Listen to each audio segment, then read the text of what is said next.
Hello team and welcome to another ATP Geopolitics video with myself, Jonathan Ennis. It's a Ukraine War news update for the 4th of October 2023, so I'm a little bit later with this second part. Again, real life gets in the way, doesn't it? Okay, we're going to start with military aid and assistance to Ukraine and start with carrying on the conversation I was having the other night on the live stream, which was with Andrew Perpetua about the lack of artillery ammunition. And the idea is that the Ukrainian counteroffensive will last as long as they have ammunition to do it. You know, culmination is a case of running out, being exhausted in terms of troops, energy, resources, ammunition, supplies, so on and so forth, until you kind of regenerate and go again. It's not that necessarily you've been beaten into submission. It's not the case that you have lost in any kind of military way. It's just like you've run out of the ability to carry on. And the Ukrainians will last as long as their supplies last, which is really as long as their ammunition lasts in terms of artillery and mortar. That is absolutely crucial for them. There's been a lack of that right throughout the war. They've been operating at a ratio that is, what was it? It was sort of, some would argue, 10-1 Russian to Ukrainian artillery firing ratio, maybe even more at certain points. There were some claims that Ukrainians were firing, 5,000 a day. The Russians were claimed to have been firing 60,000 a day at one point. So the huge disparity there between the capacity to the ammunition capacity. Now, there are claims now turning up today from NATO that the Ukrainians can see the bottom of the barrel. We'll come to that in a second. Here's Rob Lee, Michael Kaufman saying that they both wrote in December that ammunition availability, particularly artillery ammunition, might be the single most important factor that determines the course of the war in 2023. I think that would likely be true for 2024 as well. Absolutely agree with that. But they will only be able to go as far as they can now with with regard to artillery ammunition, but then in 2024, even when they restock, that will only allow them to go as far as those stocks go. And so therefore it's about a sustainable provision of artillery, which is why the EU, why the US, why allies right across the world, from Australia to the UK, are ramping up artillery production to help Ukraine, and also to backfill their own stocks that have been depleted by, giving assistance to Ukraine. It takes a long time to ramp up those production levels. It also depends on the amount of explosives that are available to those manufacturers as well, and there might be a bottleneck in terms of explosives, natural resources that are required for making those. So lots involved in that, and the Russians have been able to rely on having massive stocks of ammunition that are decades and decades old. Well, actually, it appears that they are struggling somewhat. They are going to North Korea, to Iran, and to these other places to try and get themselves ammunition. So this is a problem for both sides. NATO, as I say today, said the bottom of the barrel is now visible. The official said, we need the industry to ramp up production in a much higher tempo. Well, the US are looking, and they are on track to, I think they're now up to about 1,000 rounds a day. They're around about, they were sort of 28,000 rounds a month, artillery ammunition pieces, rounds a month.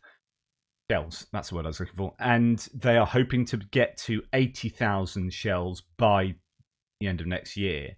That would be really useful. Obviously, it's going to be critical to get players like South Korea, who have, as far as I understand it, started backfilling the US stocks, although there's an agreement that you can't use South Korean artillery shells in Ukraine. They can't directly supply them. But given that North Korea are now known to be supplying Russia, I think this might push South Korea into saying, do you know what, sod it. Yeah, you can have South Korean weaponry, South Korean artillery shells. That would be incredibly important, because South Korea have got a burgeoning military export industry, but they also have huge stocks, given that they have been at war for as long as they have been. So yeah, it's all about artillery, and NATO are saying, yeah, it's not looking good for Ukraine. Well, really for both sides. It's but everyone knows this, and everyone is ramping up artillery ammunition. There will be a new US military aid package for Ukraine this week. Bloomberg's reported Biden is yet to agree to sending ATACMS. Reporter was asked, will the new upcoming aid package for Ukraine include ATACMS? And a Department of Defense spokesperson said, quote, I don't have any news on ATACMS for today, thanks. Although that's completely normal. When any new bit of equipment has been offered, they say, we've got no news about that, we've got no news about that. And then they make the announcements like, and now we're given this. It's like, so they know perfectly well when ATACMS are going to be given, I assume. And it may or may not be announced in this package, but you won't get hint of that beforehand. I really hope that ATACMS are given. Now, a lot of people saying, or some people are saying, ATACMS ain't all that in a bag of chips. They're not going to be that useful. Possibly they might have too much of an aerial footprint, so to speak. And that means that they could be shot down fairly easily. That's yet to be seen. I would like Ukraine to test out whether they'll be useful or not. Give them a good haul of these missiles and say, yeah, see if they're useful. They might get shot down. Some might get through. I just think that specifically the cluster variant of these will be useful for the Ukrainians. Right. Foreign Minister Elena Valtonen announced the preparation of a new package of military aid to Ukraine. In total, according to Valtonen, Finland allocated 2 billion euros to Ukraine. That is pretty cool. So Finland has contributed almost 2 billion euros to Ukraine. Our next defense material package is under preparation. Ukraine is our largest development partner. Finland and the EU will support Ukraine as long as it's needed. Freedom will prevail. Many thanks to hosting us in Kyiv.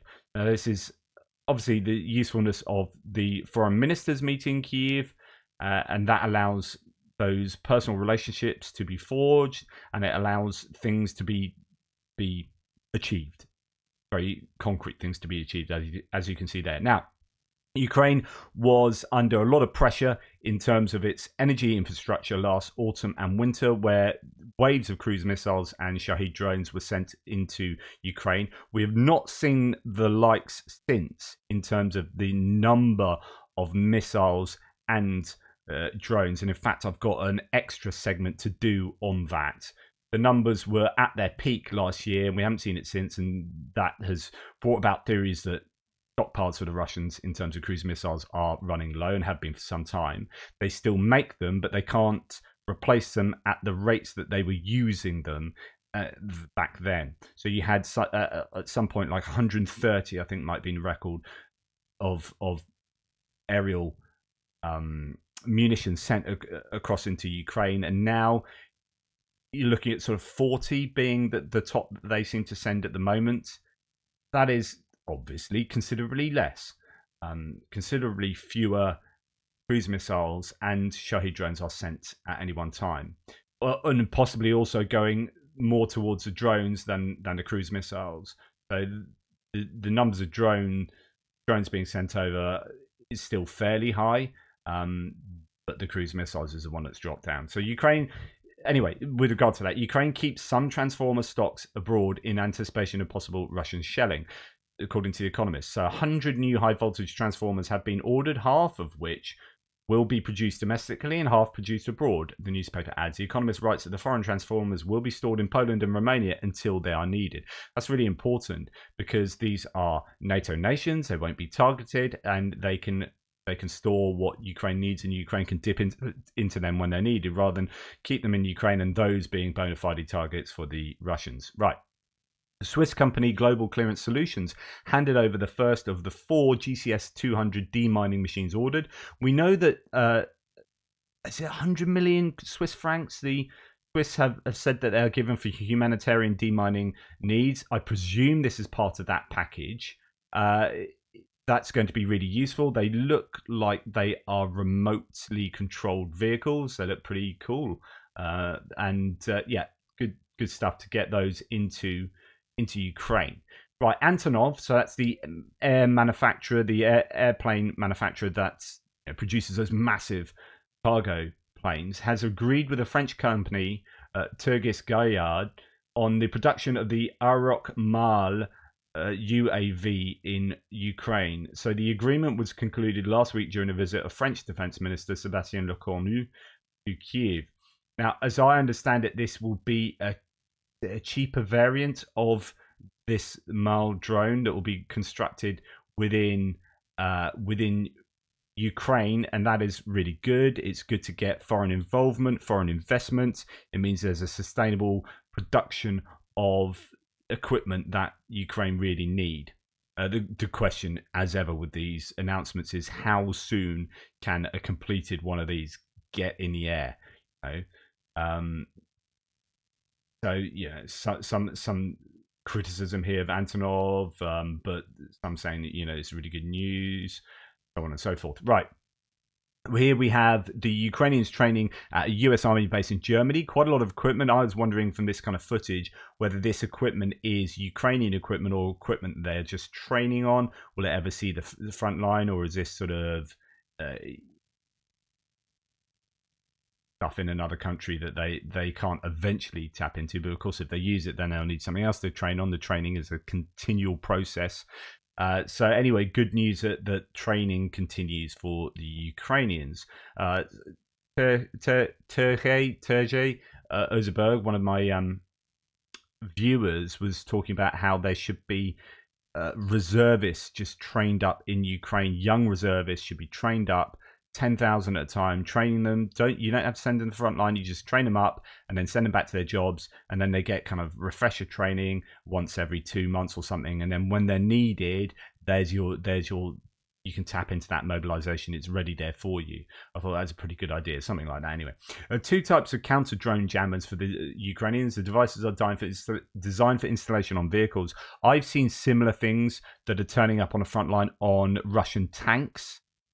These are sort of electronic warfare jamming bits of kit. You'd attach them to vehicles, and that would obviously, would hopefully protect them from being hit by things like first-person view drones. There are new drones coming online. I know the Ukrainians are bringing online drones that, if the GPS was jammed, they still had inertial guidance that could get them to the target last minute, and that those sort of drones would be very difficult, I think, to properly electronically jam. Right, this is pretty amazing. Ukrainians have created an invisibility cloak for the Ukrainian army, according to the Minister of Digital Transformation Fedorov. The cloak blocks the radiation of heat and makes the fighters invisible to the enemy through wearing images and drones with thermal imaging cameras. It weighs up to 2.5 kilograms. I hear as well it's like fully waterproof, heat, like good in the cold.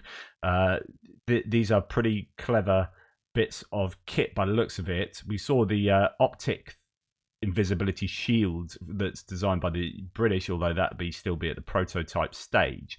This appears to be something that the Ukrainians can use. You can imagine snipers finding this particularly useful for themselves, and obviously, it's particularly useful for being protected from snipers. So yeah, that's a pretty cool bit of kit.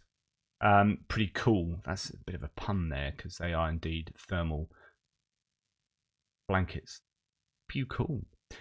Anyway, that's what it looks like in reality. Yeah.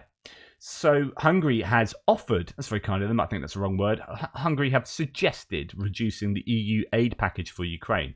I talked about this I was throwing around millions and then billions and then millions. I forgot how much. Here it suggests it's 50 billion euros that they're waiting for.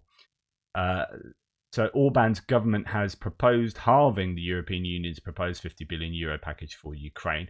Now Hungary were attaching contingencies to the assistance, to that amount of money going out, and they wanted the release of OTP Bank from a blacklist. They wanted X, Y, and Z. There's a lot of political shenanigans and negotiation going on concerning that. Of course, Ukraine could really do with that money, so they have indeed compromised, from what I can gather. Right. A Russian tank, so we're on to a few Russian bits and pieces. A Russian tank with French equipment was taken as a trophy by the 15th Brigade of the National Guard during the Zaporizhia counteroffensive. This tank is of the 2022 modification, so it's really very recent, is equipped with elements of gunner's equipment manufactured by the French company Thales. The question is how the French company's sub-sanctioned equipment ended up in a newly modified Russian tank. So there are some questions to be answered here. How are sanctions being evaded? This is really high value military electronic equipment you'd think is obviously sanctioned. Ends up in a 2022 upgraded Russian or manufactured Russian tank. Right. ISW is reporting that Iran may soon conclude an agreement with Russia on the transfer of missiles. This is really worrying for me. So you've seen how problematic Shaheeds have been for Ukraine. Well, there's long been touted this idea that the Iranians are making pretty cheap and half-decent cruise missiles that Russia are very interested in. This could happen after October the 18th, the end of the UN Security Council Resolution 2231, which bars Iran from supplying other countries with ballistic missiles. Analysts at the Institute for the Study of War said. So I did report this the other day, but it is being talked about still. That security resolution really be very useful if that maintained. Russia wants the Fateh 110 and Zolfagar ballistic missiles, both of which have a range of 300 kilometers or more. Zelensky has denied rumors of Iranian missile deliveries to Russia, saying, quote, "At the moment, there are no facts of Iran selling missiles to Russia. Our services are in contact with our partners and are dealing with this issue." I'm sure it's going to be at the top of Ukrainian agendas, this. So even though he might be claiming that, hey, there's no problem here, there might well be a problem under the radar, so to speak. The Fateh 110 is a short-range, road-mobile, solid propellant ballistic missile. It uses single-stage solid propellant engine and has a range of 210 kilometers. So that sounds short range, but that's long enough range for what the Russians might want it for. And the Fateh 110 first generation has 200 kilometers, second generation 250 kilometers, third and fourth generation 300 kilometers. Thinking, goodness me, if they get hold of that, what is the delay to ATACMS and other such missiles from NATO forces? Right.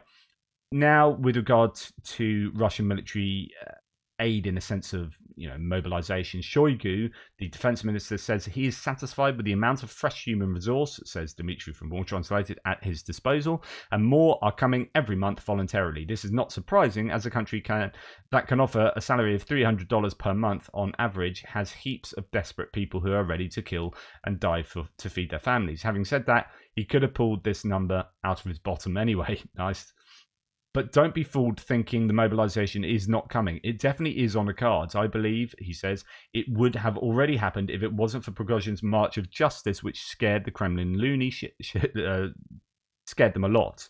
With the so-called presidential campaign, i.e. fake elections, which is sort of imminent, as 23 years is not enough for the Tsar on the way, the last thing they want now is discontent among the populace. In other words, they're just about to have elections. Yes, they are completely sham elections, but he doesn't want public discontent to mess around with that. So you would imagine any announcement of mobilization might take place after those elections. Right. So much geopolitical stuff going on. Goodness me. I'll try and make this quick, but right.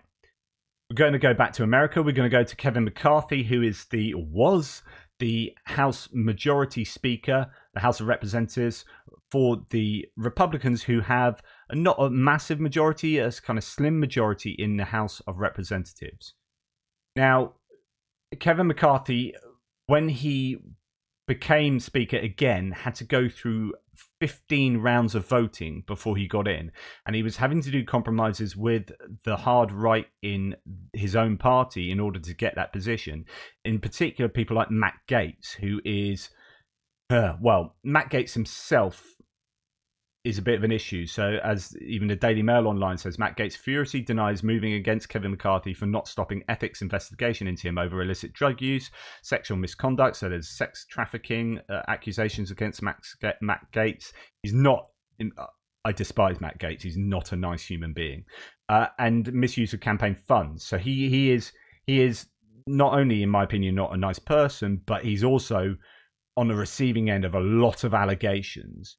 And there's accusations afloat that his move against Kevin McCarthy, and I explain what's happened and why it's important for Ukraine, might be fueled by the fact that there is a continuing ethics investigation into him. Nonetheless, we have this situation where the Republican Kevin McCarthy is no longer the speaker, having been ousted in a 216 to 210 vote. This marks the first time ever a Speaker of the House has been removed by a vote. In US history, nothing will be passed in Congress without a new speaker elected. Right, so you need a new speaker before anything can be passed, and that includes aid to Ukraine. So he was ousted. Some Republican leaders condemned McCarthy's removal, with former Vice President and current presidential candidate Mike Pence suggesting it would undermine the GOP in the eyes of the voters. Quote, "Chaos is never America's strength, and it's never a friend of American families that are struggling," Pence said in an event in Georgetown. Former Speaker of the Speaker of the House, Newt Gingrich, dubbed Gaetz an anti-Republican and called him actively destructive to the conservative movement, urging Republicans to vote to expel Gaetz from the House of Republican Conference. Right. Okay. So on and so forth. There's lots more to say here. Former Speaker Kevin McCarthy, though, did place a larger share of his blame for the intra-Republican battle on the opposing party, saying, "I think today was a political decision by the Democrats." We'll come to that, because I think this is pretty fascinating. Right, Kevin McCarthy voted out as Speaker of the House, first removal in congressional history. It was a stunning moment for the battle-tested McCarthy, a punishment fueled by growing grievances but sparked by his weekend decision to work with Democrats to keep the federal government open rather than risk a shutdown. So the government was going to shut down. This would put all sorts of people into furlough. It would certainly mean that aid to Ukraine would not be, finalized. So on, and there's still that issue, because what happened is he separated the aid to Ukraine bill out to then get the budget passed through, so the government didn't shut down. Now, an earlier vote was 218 against tabling the motion, with 11 Republicans allowing it to advance. The House then opened a floor debate unseen in modern times ahead of the next round of voting. Now, I heard somewhere that floor tabling could only take place because of a concession he had made in the 15-round vote to get him as speaker to Matt Gaetz. So I think Matt Gaetz was able to table that due to an earlier concession. Correct me if I'm wrong. I may be wrong on that. Anyway, the House then opened a floor debate unseen in modern time ahead of the next round of voting. McCarthy of California insisted he would not cut a deal with Democrats to remain in power. They refused to do a deal with the Democrats. And bear in mind, Democrats have almost half the votes here, because it's put to all of them to vote whether he should stay. Not that he could have relied on their help even if he had asked. Democratic leader Hakeem Jeffries said in a letter to colleagues that he wants to work with Republicans, but he was unwilling to provide the votes needed to save McCarthy. It's now the responsibility of the GOP members to end the House Republican civil war, Jeffries said, announcing the Democratic leadership would vote for the motion to oust the Speaker. So if all Republicans voted to keep McCarthy as Speaker, he would have remained Speaker. But there's this element of rebels that together, if then the Democrats voted against McCarthy, that would vote McCarthy out. And that's what happened. There were a small bunch of rebels and the Democrats. Now, the Democrats, you can argue, were they politically gaming this? And you wouldn't blame them. The Republicans would have done the same. But also, the Democrats hate Kevin McCarthy. Kevin McCarthy has riled the Democrats time and time again and has not worked across the aisle. Yes, he did here, but there's a lot of form that McCarthy has with the Democrats. So he's not got a lot of friends there. So whether they are just gaming this so that there's just chaos in the Republican Party, or whether it's genuinely because they don't like McCarthy, it's probably both. So Hakeem Jeffries said it's a responsibility of the Republicans to sort out their own mess, and they didn't, because I think, what was it, 11 of them voted, or no, 8 of them voted against McCarthy. So as the House fell silent, Gaetz, a top ally of Donald Trump, rose to offer his motion. Gaetz is a leader of the hard-right Republicans who fought in January against McCarthy in his prolonged battle to gain the gavel. It's a sad day, Republican Representative Tom Cole of Oklahoma said as the debate got underway, urging his colleagues not to plunge the House Republican majority into chaos. Now, just finally, McCarthy received 3 standing ovations during his private meeting. So when he went and met people, both Democrats and Republicans, but he met the Republicans privately, they actually, gave him a standing ovation. He's generally quite popular with a lot of them. One when he came to the microphone to speak, again during his remarks, and finally when he was done. According to a Republican at the meeting who was granted anonymity to discuss it, at one point there was a show of hands to support McCarthy, and it was overwhelming, said Representative Ralph Norman, from South Carolina, a member of the House Freedom Caucus. So Republicans were upset that McCarthy relied on Democratic votes on Saturday to approve the temporary measure to keep the government running until the 17th. November the 17th, some would have preferred a government shutdown as they fight for deeper spending cuts. Some Republicans wanted the government to shut down so they could force through spending cuts. But Democrats were also upset with McCarthy for walking away from the debt deal that he made with Biden earlier this year that already set federal spending levels as he emboldened his right flank to push the steep spending reductions. Okay, so what is going on? This is how it pertains to Ukraine. So in Sunday, remarks responding to the thwarted government shutdown, this is coming from CNN, President Joe Biden called on McCarthy and other Republican leaders to follow through the commitment to hold a standalone vote on funding for Ukraine as it attempts to fight off Russia's invasion. Quote, I hope my friends on the other side keep their word about support for Ukraine. They said they're going to support Ukraine in a separate vote, Biden said. We cannot under any circumstance allow American support for Ukraine to be interrupted. When a reporter asked whether Biden on Sunday would trust McCarthy with the next deal when the next deal comes around, Biden responded, we just made one about Ukraine, so we'll find out. McCarthy denied he had made any side deals on promising to put Ukraine funding on the floor, adding that all he did was tell Democrats that if there was a technical issue with the legislation to continue government funding that dealt with transferring existing funds, it could be fixed. Quote, there is no side deal, so I don't know who is bringing that up, McCarthy told reporters in the Capitol. There is no side deal on Ukraine.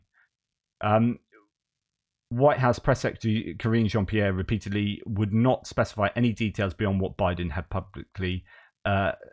said publicly over the weekend. Quote, there's obviously bipartisan support to continue the funding to Ukraine, she said, when asked about whether Biden was referring to any specific agreement from McCarthy to take up new Ukraine funding. And then, there's lots more to be said about this. I've probably spoken too long on this. I mean, the Guardian talks about how, NATO's saying that there's bottom of the barrel, as I've said, is showing, and they need to get stuff to Ukraine. So it's a really vital time. A Ukraine political group called Defending Democracy Together, a political group. It's not a Ukraine political group. It's a American political group. Defending Democracy Together has put a Ukraine report card together, voting people who might replace McCarthy on ratings from A to F. And there are some who are like B. There's one who's A, Tom Emmer, who's a House Republican whip. He got the highest rating. But there are a lot who are Fs as well. And that would be much worse than the B minus that they had already given McCarthy. So McCarthy was like average on Ukraine. There are others that are much worse on Ukraine that could be made speakers. So there's a lot resting on who replaces Kevin McCarthy as to what support Ukraine can expect to continue receiving. Washington has sent the Kiev government $113 billion in security, economic, and humanitarian aid since the start of the war. Leaders in the Senate, which is narrowly controlled by the Democrats, have promised to take up legislation in the coming weeks to ensure continued U.S. security and economic support for Ukraine. So the Senate, where you've got 100 senators with a narrow majority for the Democrats, is broadly bipartisan. Broadly has bipartisan support for Ukraine. In the House, where it's a slight majority for the Republicans, of those Republicans, like 200 and however many it is, about half of those voted against Ukraine aid recently. So that tells you where that there is a big difference between the House and the Senate. Right. Anyway, hopefully that's explained that to you. Correct me if I've got any of that wrong. Americans will probably tell me to keep my nose out of US politics, but it's all right to keep my nose into other countries' politics. So, no, I'm joking, not joking. Attention, Poland, Finland, Baltic states. So this is Anton Geraschenko pointing out some of the rhetoric coming out of Russia.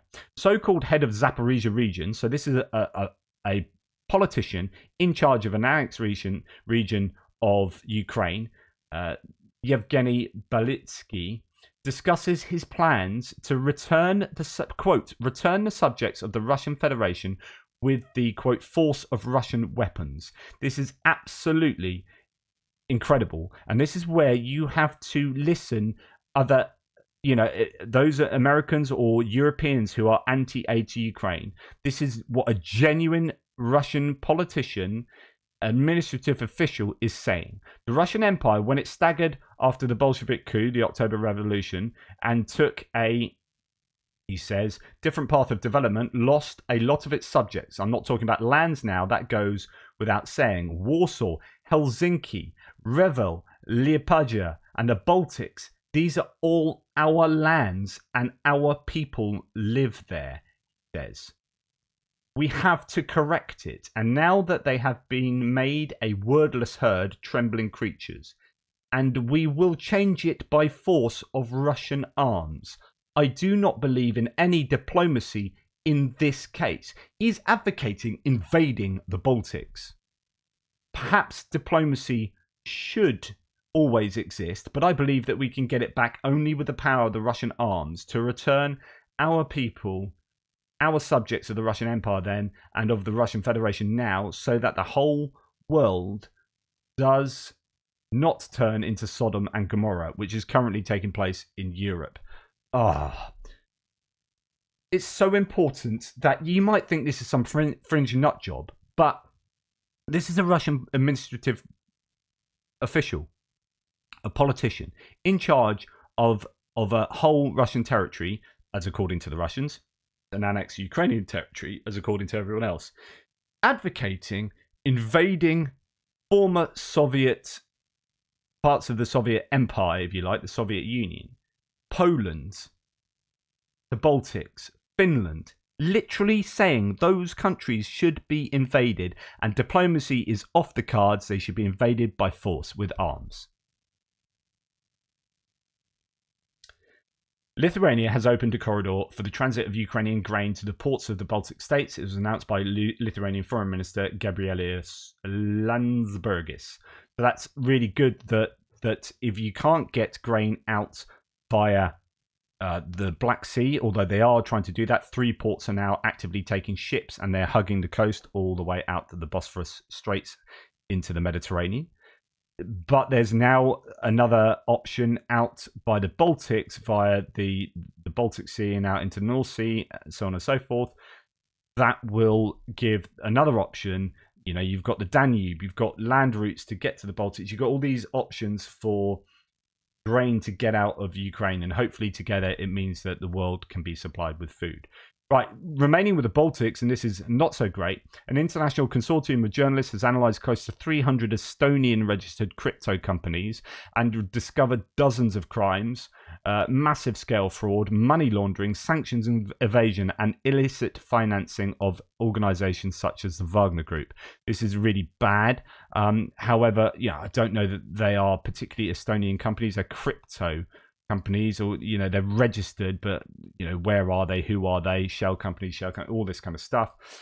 This could be a way of tightening the loopholes, tightening the grip on sanctions around Russia if stuff like this can be thrown into the public eye. Now, in terms of the Russian economy, the ruble has been tanking. It's over 100 against the US dollar. It's also, I believe, tanking against the Ukrainian hryvnia, which is kind of interesting. Billions from the Russian budget is going into into defending the 100 level on the ruble. Interest rates tripled from a year ago, all to no avail. Now, if you want to see what Russia, or understand what Russia did to prop up the ruble and how it's connected to interest rates, or maybe not, how there's weird things going on with all sorts of Russian facts and figures, Geopol is a really good site to give you a great understanding of that. He's almost doing stuff on a daily basis on the Russian ruble. I mean, I'm sure I've watched like 3 videos in the last week on the Russian ruble and what's going on. He did one yesterday. Russian ruble collapses to record low as economy crashes, fuel export ban continues, and inflation goes up. Inflation's been a weird one because it was at massive level and then it dropped to virtually nothing. You're like, what's going on there? And then it's been creeping up and then trend is upwards. But they're doing things as if inflation's a real problem that you would expect if it's a real problem. But it's only at like 5%, 5.2% or something like that. So there's a lot of fudging the figures and doing things to artificially inflate things or dampen other things. So the Russians are doing everything they can to make sure their economy still functions, but at what cost? And their reserves are likely being exhausted. Anyway, go and check out that Joe Blogs video and all the ones he does. Good stuff. Top news today, part 1 from Max23. Right, I just want to dip into something he says. Which one was it? I can't remember now. All of these I've gone through. Russia may test nuclear weapons in the Arctic soon. That was something that was a little bit dodgy. I'm sure there's one extra. Yeah, it might be the 3 Black Sea ports there resume receiving ships, and I've just told you that. Interesting one. Joseph Borrell from the EU. The EU plans to train 40,000 Ukrainian soldiers in the coming months.